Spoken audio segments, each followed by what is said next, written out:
xamante ne en même temps législative ak locales yi ñooy bokk benn date ci loolu la laaj pour avis le conseil constitutionnel maintenant il est important de préciser ci biir avis boobu noonu possibilité wu jumelé élection yi day fekk ñu war a mën a dissoudre assemblée nationale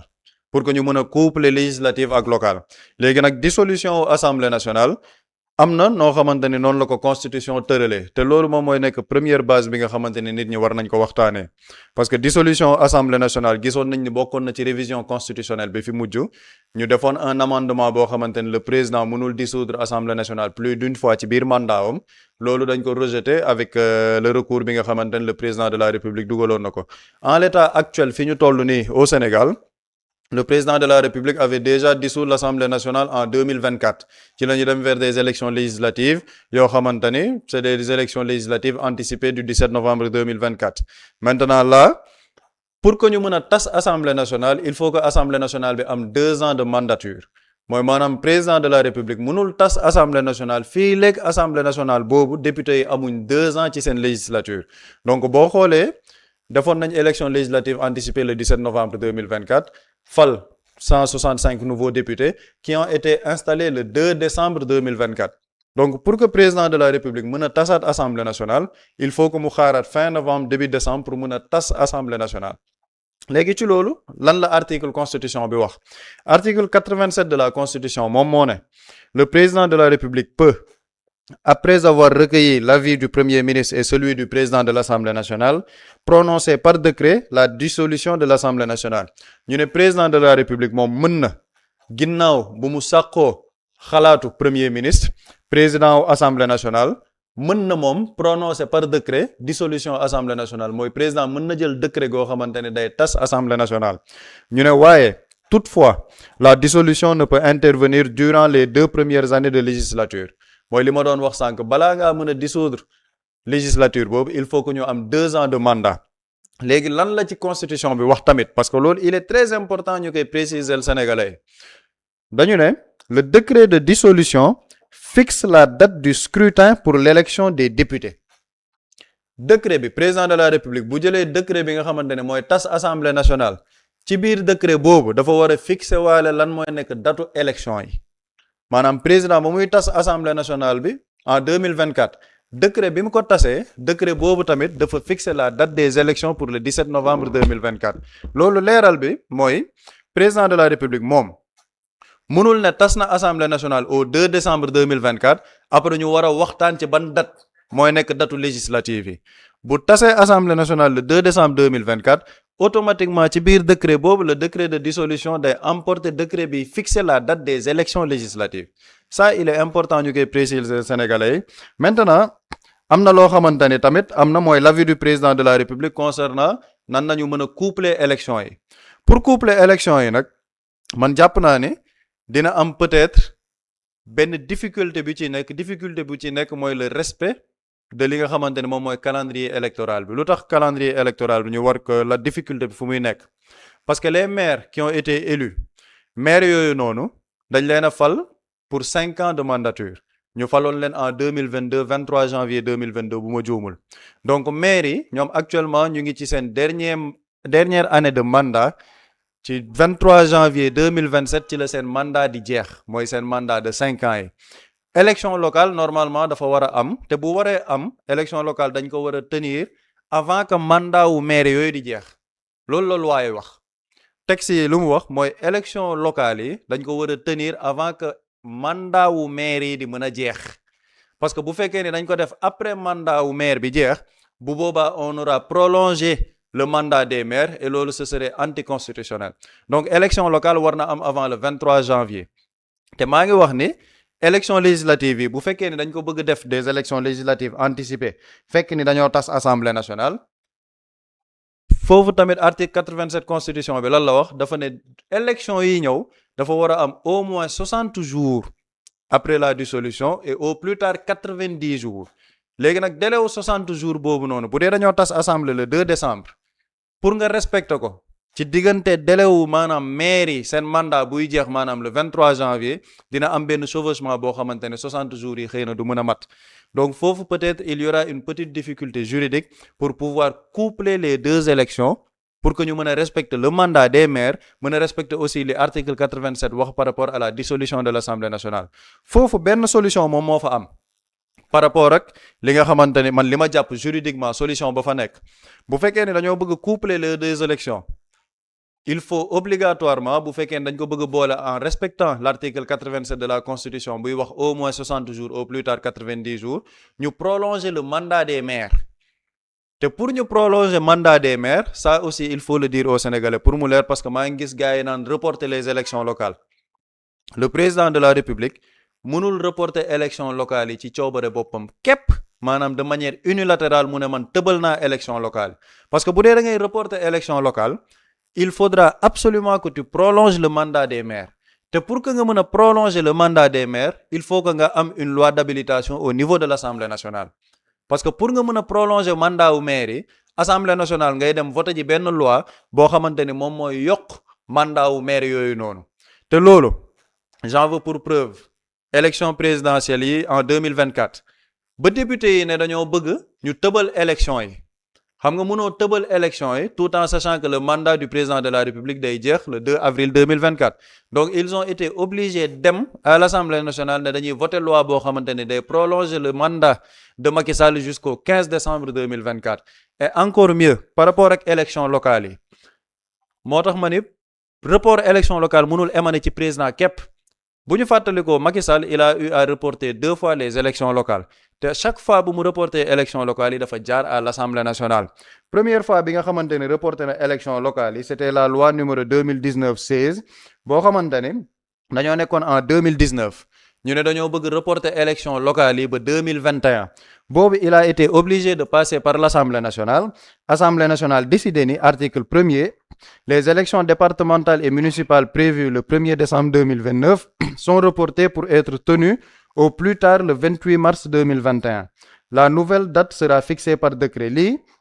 dafa nekkoon loi boo xamante ne Assemblée nationale lañ ko voté pour prolonger le mandat des maires jusqu'en 2021 avec une loi qui a été votée et promulguée par Macky Sall parce que pour nga mën a reporter élection il faut que nga jaar au niveau de l'Assemblée nationale ñu nangu ko deuxième report bi mu ngi amoon aussi en 2021 te foofu tamit la même chose présidence dañoo def un projet de loi bu ñu yóbbu à l'Assemblée nationale te ci biir projet de loi boobu def nañ ci exposé des motifs wax ni ñoom reporté woon nañ élection en 2019 pour yóbbu ko 2021 maintenant nag ak crise sanitaire bi nga xamante ne am na parce que ñu ngi woon ci période Covid beeg yooyu bëgg nañ reporter waat élection yi ñu ne le présent projet de loi a pour objet de fixer la tenue de ces élections au plus tard le 31 janvier 2022 tout en laissant la commission politique la proposition par consensus d'une date précise lii projet de loi la woo xamante dañoo bëggoon dem Assemblée nationale pour que Assemblée nationale entérine encore le report des élections locales lan moo tax may def précision yooyu c'est pour dire que tey jii Assemblée nationale bu fekkee ni wala boog bu fekkee ni le président de la République dafa bëgg a reporter les élections locales moom amul prérogative moom képp mu mën a reporter élections locales yi sans pour autant passer par l'Assemblée nationale parce que pour nga reporter élections locales ça voudra dire que da ngay yokk le mandat des maires te pour nga mën a yokk le mandat des maires il faut passer obligatoirement par l'Assemblée nationale le Conseil constitutionnel moom n'a pas la compétence de prolonger le mandat d'un maire normalement Conseil constitutionnel par rapport à l'organisation des élections locales sax moom mënu ci soumettre avis donc foofu le président il est obligé de passer par l'Assemblée nationale donc lenn moo mën a am man jàpp naa ne élection locale normalement dañ ko war a tenir à date échue mooy avant le 23 janvier 2027 et ce qui est à préciser mooy décret bi waroon fixer sax la date des élections locales normalement le président waroon na ko jël bu ma juumul le 15 ou le 17 juillet lan moo tax jëlu ko mooy il a pris cet alibi pour dem saisir conseil constitutionnel ne moom dafa bëgg saisir conseil constitutionnel pour avis ndax mën nañ coupler élection yi foofu tamit dernière précision bi ma ciy def mooy le conseil constitutionnel avis bi ñu ko laaj du avis wu est-ce que local yi mën nañ ko tenir janvier 2027 est-ce que législative yi mën nañ ko tenir pour telle date président de la république lenn la laaj pour avis le conseil constitutionnel mooy ñaari élection yi est-ce que mën nañ ko boole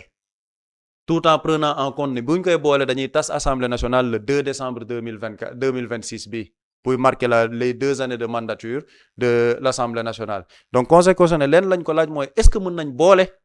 ñaari élection yi léegi conseil constitutionnel moom bu ñëwee na ñaari élection yi mënuñ ko boole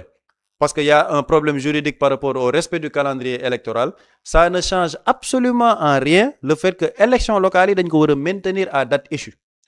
loolu li ma ci anticiper mooy il ne faudra pas que par exemple ci biir semaine bi ñu ne ñu conseil constitutionnel joxe na décision wam kenn mënul coupler ñaari élection yi ñu ne bon comme conseil constitutionnel wax na ne kenn mënul coupler ñaari élection yi les conditions ne sont pas réunies pour que ñu tenir les élections locales. conseil constitutionnel bu waxee ni mënuñ coupler ñaari élections yi ça ne veut pas dire que les conditions ne sont pas réunies pour dem local parce que les conditions sont réunies on est toujours dans les délais le président bu boobaa mën na fixer décret buy convoquer le corps électoral pour que ñu mën a dem vers des élections locales avant le 23 janvier 2027 bi nga xamante ni mooy fin wu mandat wu maire yi donc avis conseil constitutionnel warul nekk un alibi pour ñu ne dañuy amul impact maanaam warul am impact bu ñu naan dañuy tëbal local yi. loolu dama koy bëgg préciser pour que les sénégalais xam ko avis conseil constitutionnel boobu parce que dama ci xaw a njort benn affaire politique benn porox ndoolu politique bu ñu bëgg ut pour mën a tëbal ay élection te loolu nag il faut le préciser aux sénégalais saisir le conseil constitutionnel pour avis du alibi tëbal élection locale yi date yaa ngi fi amul dara lu ko mën a reporter te président bu ko bëggee reporter tamit il faut que mu jaar obligatoirement par l'Assemblée nationale voté loi boo xamante ni moo koy permettre ñu prolonger le mandat des maires maintenant nag bis bu conseil constitutionnel tamit waxee ni ñaari élection yi mën nañ ko boole ci naan il peut y avoir un aménagement du calendrier électoral peut-être par le vote d'une loi permettant ñu prolonger le mandat des maires bu boobaa président de la république tamit mën na ñëwaat ne dama bëgg ñu prolonger mandat maire yi parce que dama bëgg ñu dem vers des élections locales yoo xamante ne dañ koy coupler avec les élections législatives donc loolu jàpp naa ne moom mooy prox ndoolu xëy na yi ci nekk parce que quoi qu'on puisse dire le président de la république jàpp naa ne assemblée nationale bii fi nekk arrangé wu ko bëgg na ko tas mais bu koy tas tamit il faut que mu nekk dans les règles yi nga xamante ni loolu la constitution bi joxe parce que gis naa am ñu doon agiter article 51 le président peut prendre ses responsabilités non le président de la république même bu convoqué woon l'article 51 bi nga xamante ni day wax ni maanaam les institutions ne fonctionnent pas il lui faut après l'adresse à la nation passer par l'Assemblée nationale pour une loi d'habilitation buy mën a dugal article 51 Assemblée nationale bi fi nekk actuellement maanaam même pour convoquer l'article 51 le président a besoin d'une loi d'habilitation de l'Assemblée nationale donc mënul contourner Assemblée nationale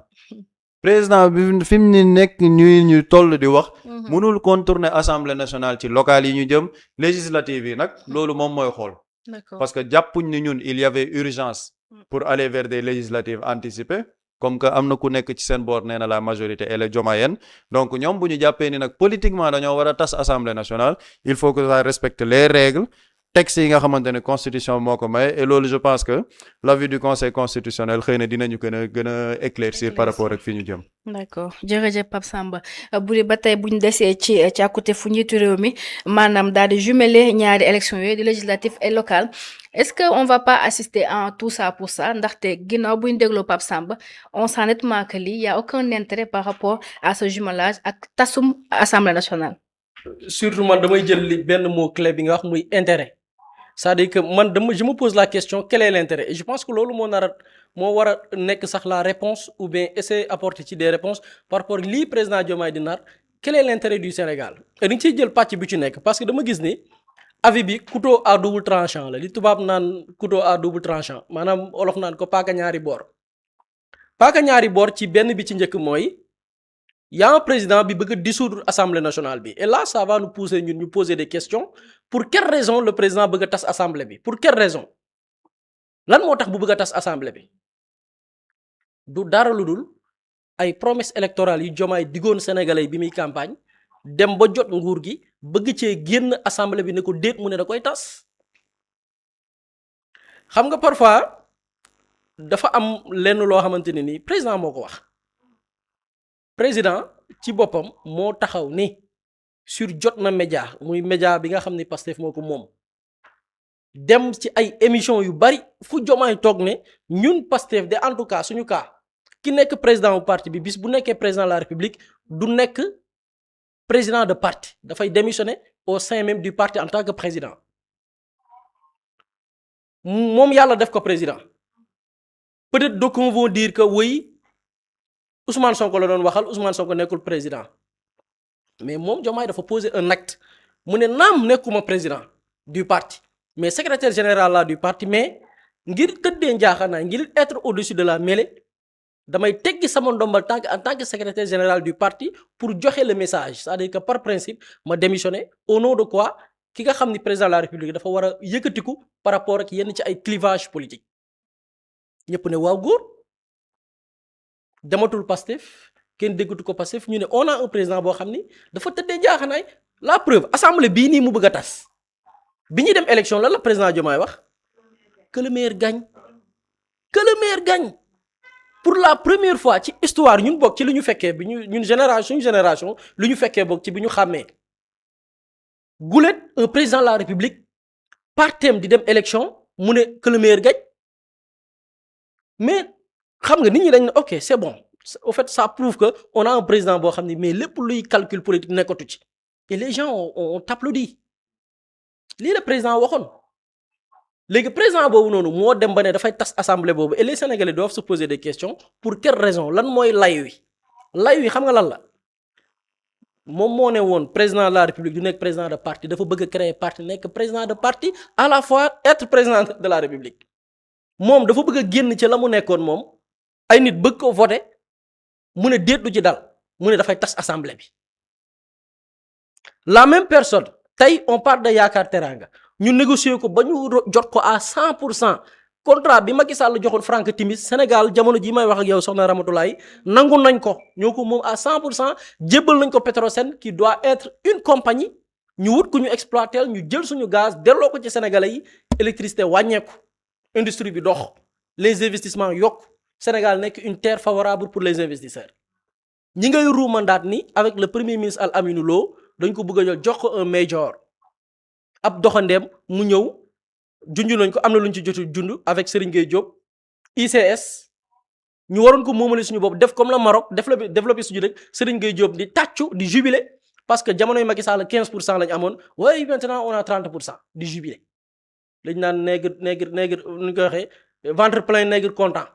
tu te contentes de 30% t'as aucune mainmise ci sa ressource bu ñu sàgganee ak caaxaan tuuti ñu def noonu Yaakaar Teranga wuti ab major ne woy 10% lañ doon am ci suñuy ressources maintenant on a négocié 30% di ko ndamoo fekk du tus ñu ne léegi assemblée ci réforme yi lépp lu état bi l'exécutif di naal ci ay suñuy ressources naturelles di ko jël comme décision il faut qu'il y ait validation de l'Assemblée nationale faaw pencum ndaw réew ma càmbar ko ba pare xool ndax li intérêt Sénégal la waaw wala déet ñu koy soog a valider président def sukkandiku ci li ñuy woowee vote bloqué loi ba jàllul lépp naax saay au nom de quoi parce que bëgguñu nos ressources naturelles jaar fa mu waroon jaar avec une transparence boo xam ni sénégalais yi dañu mën a teg gët ci li nga xam ne mooy seen moomeel ñu ne président bi lan lay daw ñu ne l'Assemblée nationale dafa bëgg a encadrer les fonds politiques maanaam président caisse noire ñu koy woowee caisse noire caisse gu lëndëm ngoo xam ni kenn du mën a xam dërëm gañ fay dugal jugee ñun ci suñu koppar nu ko président yi jëfandikoo président Diomaye Faye toog télé bi mu nekkee dans l'opposition ne caisse noire ci boppam dañ koy réguler bindu ko ci programme am ne dañ koy réguler à travers des institutions maanaam man Bouri Diakhaté peut-être mun naa ci bañ a xam dara mais am naa ay représentants yu may teewal muy des institutions y a l'Assemblée nationale y a d'autres organes ñu ne ñooñu mën nañ di ci teg bët ñu xam président fu muy dugal xaalis bi président Diomaye dem ba ci digg ba ci dernière interview bi mu def face à la presse ne génn na ci ni Macky Sall daan utiliser caisse noire ba lay woy di ko jëfandikoo te ñëpp xam nañ Macky Sall nu mu def ak caisse noire ba dinañ ci dikk après caisse noire boobu lan la jariñ Macky Sall on parle de jet privé on parle de plusieurs milliards dépensés on parle de centaines de millions mobilisés fan la ko Macky Sall jëlee mais y a la caisse noire parce que des rencontres un peu partout dissionné un peu partout lu ko waral lan moo ko may parce que y a la caisse noire bi nga xam ne kenn mënu ko contrôler nit ki bu ko neexee sàcc ci ay milliards taal ko président ne noonu Macky Sall bàyyee woon ko noonu président doon ko jëfandikoo Ablaye Wade bañ doon dégg ay les mallettes de Ségura ñun ñu ngi yàgg nañu dégg Alex Ségura mallette yooyu mu génnee palais fan la jógee ci caisse noire bi la jógee Djibril Ngom bi mu sàccee ay parrainage yu Yewwi Askan Wi Macky Sall recevoir ko pare ñu gis ko mu toog Macky Sall toog ñu wane benn dank million ci suuf dank million yooyu fu mu jógee ci caisse noire bi maanaam caisse noire bi mën na sàcce sàccal la ay parrainage ñëw nga tibb ci caisse noire bi jox ko président Diomaye ne nii la koy bàyyee il faut que les Sénégalais comprennent pour quelle raison président bëgg a tas assemblée bi lii kese la ki jiite assemblée bi ñu fa demee dafa ne ñëwuñu fi pour xeex ak ñoom nu ñu liggéey képp ngir intérêt wu Sénégal ñoo yor majorité bu ñu neexoon daaneel gouvernement bi mais duñ ko daaneel mukk nañu doxal l'essentiel mooy li ciy intérêt Sénégal nag bu dikkee dinañ ko càmbar wax ak Sénégalais ne lii du seen intérêt ñu ngi koy waaj a voté président ne lii moo tax mu nar a tas assemblée c'est-à-dire que li Sénégalais war a comprendre mooy président Diomaye tasul assemblée pour intérêt Sénégal tasu ko parce que dafa ne dañu bëgg a gàllankoor yenn ci ay doxalin li ñu fa yóbbu assemblée ñëpp gis nañ ko li ñu fa bëgg a voté amul kenn lu ñu yóbbuwoon assemblée ba président def recourir à son vote bloqué là pour loi bi nax saay amul lenn loo ciy jukki nga ne lii du intérêt wu Sénégal loi ba dem nañ proposition de loi ba dem nañ ba définir mariage léegi na leer nañ kan ak kan moo war a sëy loi ba bind ne góor jigéen képp ñoo mën a sëy ana lu ci loo xam ne du intérêt wu Sénégal amul lépp loo ci jël A ba Z intérêt wu Sénégal la président Diomaye ne moom mi ngi ruumandaat tas assemblée boobu noonu donc li Sénégalais war a comprendre mooy tas wi daray intérêt Sénégal taxu ko jóg donc benn loolu li naan paaka ñaari boor benn booru avis bi mu bëgg a demander conseil constitutionnel loolu la tas assemblée pour moom ses intérêts personnels c'est ça. assemblée rawatina aussi li nga xamante ne mooy déclaration patrimoine da nga juñu lu am solo jërëjëf yaa booy c'est-à-dire que li gën a am solo mooy déclaration de patrimoine xam nga on parle de caisse noire président mën a enrichir ci caisse noire bi dem jënd ay immeuble dem jënd ay terrain jox lii ay jabaram jox lii ay doomam mën na ne mais bu dee ne daf koo def président Diomaye bu defoon loolu tey naka luñ ko mën a xamee bu fekkee dafa am ay titres tous les titres domaniaux boo demee au niveau des services des domaines di nga fekk ku moom donc tous les titres yi mu disposé durant son mandat bu fekkee am na ko lépp da nga koy fekk au niveau des services des domaines te loolu lan mooy mën a tax ñu xam tous ces patrimoines à travers une déclaration de patrimoine le président Diomaye dellu na ginnaaw ci déclaration de patrimoine boobu def entrée mais sorti ba ma ngi cay ruumandaat ba yónni ministre maître Moussa Sarr ne moom sax bu koy def sax léegi na ko ñëpp def maanaam moom lu tax ñuy publicité li mu am moom te duñu publicité ñeneen ñi ñu am mais président moo sut ñëpp tey nit ñi bu ñu taxee di critiquer mag président Diomaye la nit ñi di wax il faut respecter le président pourquoi parce qu'il est le père de la nation moo sut ñëpp ki sut ñëpp nag mënuñu la gam-gamlee ak ñeneen ñi nga xam ne yaa leen sut ci dayo lu ñuy ragal man de bu ma leeree ni la ma am période 2024 2029 am na lu ci yokk te lu ne ma mën koo layal awma benn ragal ci et surtout le président de la république ñu jël suñu alal di ko jox dañu war a xam moom ñaata la am ci alal moom c'est ça la vérité donc loolu benn pàcc la ci li nga xam ne lan moo waral avis bi couteau à double tranchant bi may wax paaka ñaari boor bi benn boor bi politique la tas assemblée nationale ci loo xam ne boo ci jëlee pàcc par pàcc pour les raisons yi tax mu xalaat loolu am na lu mu bëgg a doxal am une assemblée bu ko ne déedéet loo boo bëgg a doxalee nii nag faaw ñu càmbar ko ñu ne kenn du ko càmbar dafa bëgg benn assemblée boo xam ne nii dafay une assemblée couchée boo xam ne dafay dox ci ay waawam di dox ci ay déetam une assemblée diomayenne c'est ça l'objectif maanaam man sénégalais bi observé ak recul dama naan daray intérêt Sénégal taxu koo jóg tas assemblée bi kenn la bëgg a par exemple bu ñu tasoon assemblée bi Diomaye am majorité bi kenn lay profiter muy Diomaye parce que bu dee intérêt Sénégal moo tax a jóg yaa une assemblée boo xamante nii jël na ay poñ yoo xam ne lépp intérêt yi Sénégal la ñu ne déet du ci daal mu amaat beneen mbir muy avis la entre couplage des élections législatives bu ko tasee ba war a dem législative mu boole kook élection locale s'il y a un avis positif en sa faveur peut-être mun na ko coupler tas assemblée bi pour ses raisons personnelles moom mais pas pour les intérêts du Sénégal bu amul un avis favorable pourquoi pas vers un report des élections locales foofu laa ñëwee ci paaka ñaari boor beneen booru avis bi muy l'enjeu est électoral c'est-à-dire que y a le président de la République boo xam ni xam nga lan moo ko intéressé dañ ko fal amul un parti politique boo xamante ni moom mooy kilifa gi donte am na lu mu doon tenté ci parti ba xëy na peut-être mu échoué mu bëgg a créer son parti politique ñu fal ko président y a les enjeux y a les urgences moom mi li ko taraudé instant bi c'est comment constituer une base politique l'enjeu mooy naka laay amee man base politicienne te politique politicienne boobu mun na junj report bi parce que bu ñu ko reporté lan mooy objectif bi président Diomaye cela veut dire que parewul bu ñu nee parewul mooy pareegul ci localité sàngam bëgg naa fa diw amaguma ko localité sàngam bëgg naa fa teg diw amaguma ko localité sàngam bëgg naa fa teg diw amaguma ko maanaam sama maillage qui parle de présence politique parle de maillage zone bu ci nekk nga am fa un leader vraiment puissant ou bien influent bu la mën a apporter dala sur le plan politique c'est-à-dire que président Diomaye tey bu nee dafay reporter élection yi en 2027 fenn la koy teg mooy moom pareegul moom parce que leader yi mu war a samp ci ay gox-goxaat pareegul il faudra que mu pare nga gis léegi seetaan ma loolu dinaa ci ñëw ci pare boobu moom am na lu mu ci waxoon président Diomaye am na lu mu ci waxoon président Diomaye dafa ñëw te ñan la ci àndal nag ce qui est grave calcul politique yooyu mu nekk ñan la ci àndal des gens du système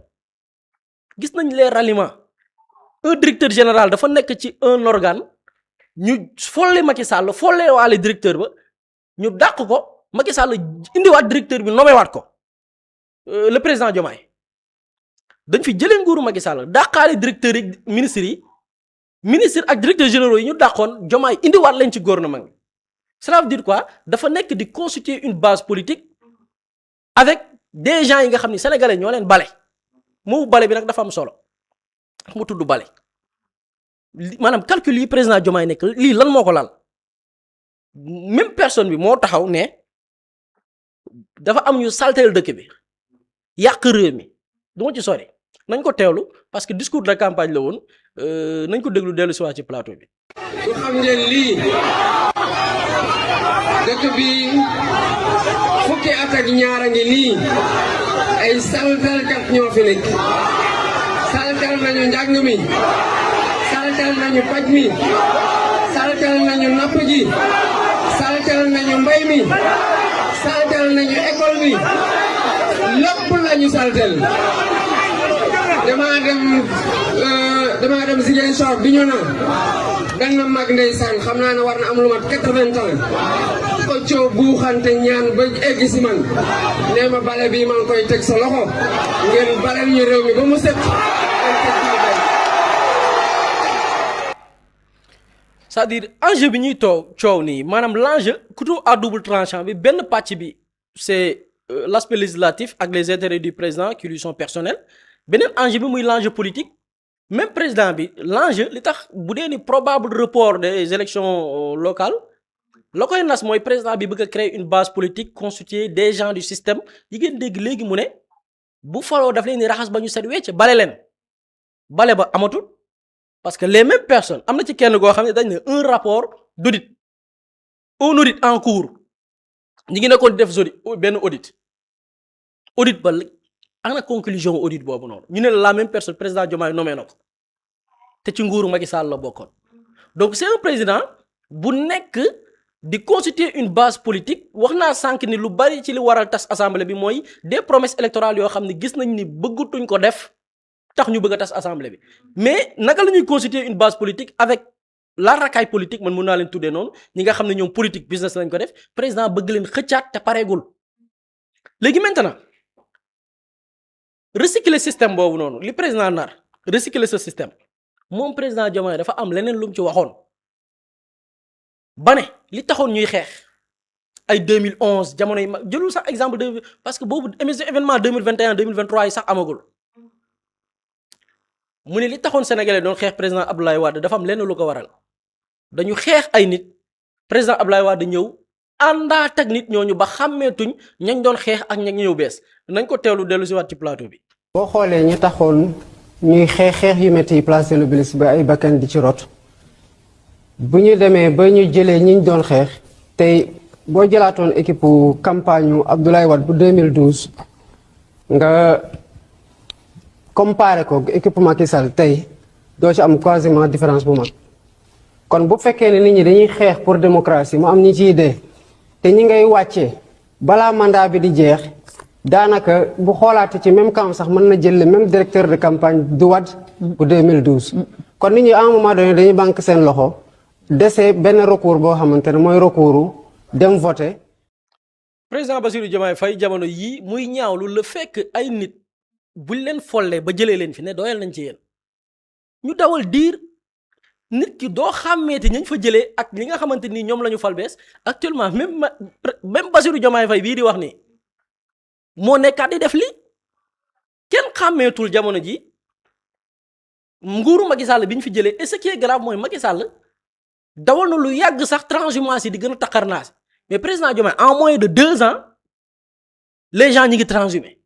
c'est-à-dire moom il a battu les records il a battu tous les records en termes de transhumance son régime a battu les records li tax mu bëgg a pousse élection locale yi lii kese la mi ngi constituer des bases politiques avec des maires de l'APR pareegul parce que recrutement bi aussi c'est des discussions man bu fekkee je suis maire dans une localité nga bëgg ma coopter dans ton gouvernement mais c'est des gens qui marchandent ñooñu politique métier lañ ko def non je rallie mais bu ma rallier lan nga may jox comme poste exemple Fally Seck maire APR la woon APR moo ko fal Fally Seck bi mu ñëwee ci président Diomaye lu mu négocier lan la négocier mais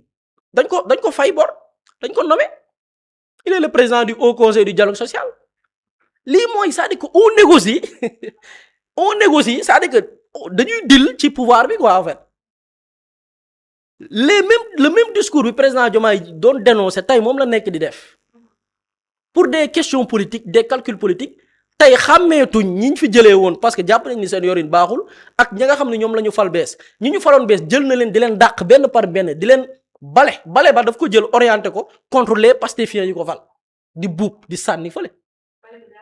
bale bi dafa tourné ña mu àndoon ak xeex la jël di bale di leen sànni même Macky Sall n'a pas fait ça même Abdoulaye Wade n'a pas fait ça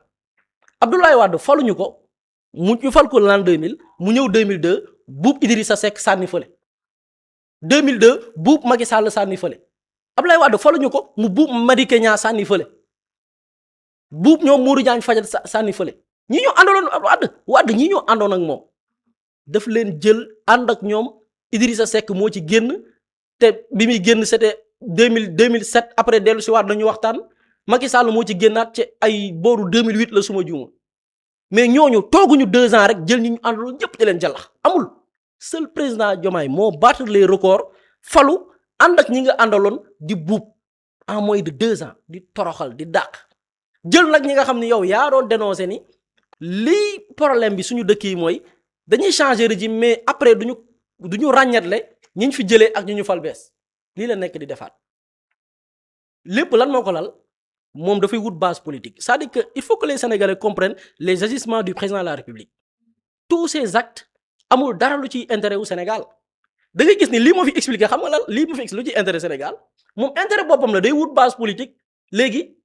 ci calcul yooyu la nekk léegi est-ce que pour des intérêts personnels on se pose des questions pour des intérêts personnels nit moom daal di jël calendrier électoral bi di ko manier di ko manipuler nu mu ko neexee am naa samay calcul ni gis nga loolu du ma ci sori du ma ci tontu de Diomaye mooy tontu Diomaye wala Pape Sam nan nga ko waxee woon Bassirou mooy tontu Diomaye c'est-à-dire que maanaam yow nga am say intérêt politique tax ngay jël calendrier électoral bi di ci xalaat naka dañuy report dañuy coupler Bassirou mooy tontu Diomaye na Bassirou tontu Diomaye lan la ci Bassirou wax lan la Bassirou tontu Diomaye.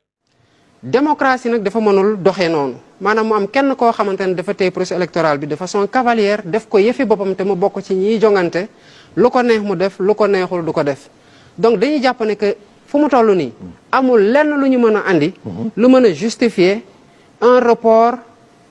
autre report des élections locales. ñoo ko teelandoo Bassirou Diomaye Faye c'est-à-dire que t'as l'impression que tout ce waxuma ñun li ñu doon di Sénégal doon xeex de suñu classe gi peut-être des principes yi nit ñi gëmoon mais moom jëmm ji mbooleem lu mu doon xeex di ko dénoncer bi mu nekkee dans l'opposition tey les mêmes pratiques la nekk di répéter parfois même sax mu def plus que sax mu doon dénoncer donc concernant cet avis man je dis que amul dara lu ci intérêt Sénégal amul dara lu ci intérêt Sénégal nit moo toog am son ambition politique am son projet politique un président bi nga xam dañ ko fal sans parti politique dañ ko joxoñ mu toog ne oui il faut que j'ai un parti politique donc ni ma koy créer inviter 300 maires d'après li ñuy wax 300 maires au palais ne oui damay créer parti et vous tous vous serez membres fondateurs ñu commencé di recruter bu tayee nga ne maire diw dugg na maire diw dugg na ñenn ñi ñu récompenser leen ak poste président bi moo nekk ci lii donc les sénégalais li ñu war a comprendre ci démarche président Bassirou Diomaye Faye lépp pour intérêt boppam la par rapport à la gestion à la transparence assemblée boo xam ne nii dafay soumettre ci nga xam ni mooy ses exigences de un l'autre aussi pour le report des élections locales il a ses calculs dafay calculer amagul base politique dans tout le territoire national amagul des représentants solides maintenant report bi li koy justifier mooy il faut qu'il y ait des bases il faut qu'il y ait des leaders il faut qu'il y ait des membres du parti de Diomaye qui seront un peu partout au Sénégal bu ñu jekkee nag ba teg les assises ñu organiser ay élections locales. maanaam tant que amul lu dëgër rek. mbir yi amagul lu dëgër c'est-à-dire que instant yi lépp dafay dox selon moom ses intérêts personnels. et vraiment c'est dommage ku gëntoon lii Sénégal. ku gëntoon lii xam nga parfois nit ñi bu ñuy wax ne ku gëntoon lii c'est faire du Macky Sall c'est pas parce que Macky Sall moo fi gën et dañ ko fi bàyyi c'est-à-dire que ils sont en train de faire pire que Macky Sall c'est-à-dire que maanaam bu Sénégalais gëntoon nii la ñuy doxalee maanaam Sénégalais yi bàyyi woon fi Macky Sall parce que c'est les mêmes pratiques amul différence rien n'a changé que ce soit les pratiques les ambitions sur le plan électoral et sur la gestion du pays. Et c'est dommage pour le Sénégal parce que bu Sénégalais yi gëntoon lii bu ñu leen waxoon lii président Diomaye Sénégalais yi duñ ko fal. doy na waar en tout cas Pape Samba comme ni ko Boury waxee rek bu ñu géntoon lii góoma ni Sénégal dina yegg fi mu yegg nii ba tax na ba tey ci assemblée nationale bi rek une dernière question est-ce que assemblée bi nga xamante ne ñoom nee neen carrément duñu teg benn barrage ci gouvernement bu bees bi maanaam duñu censurer gouvernement bu bees bi est-ce que yaay une urgence wala lu war a tax ba kii di njiitu réew moom mu bëgg a dissoudre assemblée nationale vu que tegul ko benn barrière wala jeté ko benn yoon des pots de banane